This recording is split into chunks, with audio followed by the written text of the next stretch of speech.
YouTube update చూసి మాత్రం నేనైతే ఫుల్ షాక్ అయిపోయా. అసలు నాకు రీసెంట్గానే 2 డేస్ బ్యాక్ వచ్చింది. So terms and conditions accept చేయమని. సో అది వచ్చినప్పుడు ఏంటంటే నేను అసలు న్యూస్ చూడలేదు. ఫస్ట్ ఆఫ్ ఆల్ అప్డేట్ చూడలేదు. చూడగా ఇది ఏంటబ్బా మళ్ళీ కొత్తగా మొన్ననే మానిటైజేషన్ అయింది కదా రీసెంట్గా మనది. ఆల్రెడీ మనకి ఎర్నింగ్స్ కూడా ఇప్పుడు స్టార్ట్ అవుతున్నాయి చిన్న చిన్నగా. మళ్ళీ ఏంటిది అనేసి కొద్దిగా భయపడ్డా. బట్ అవి స్క్రీన్ షాట్ తీసి మళ్ళీ మనం గూగుల్ని వెళ్ళి అడిగితే మనకు అన్నీ చెప్పేసింది. సో టర్మ్స్ అండ్ కండిషన్స్ అన్నీ యాక్సెప్ట్ చేసేసా.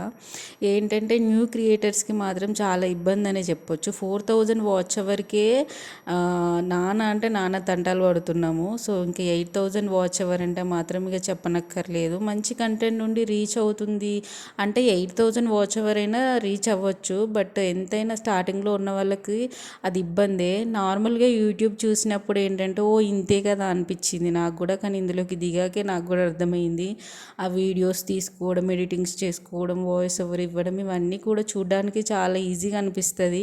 కానీ చేస్తుంటేనే అర్థమవుతుంది మనకు కూడా.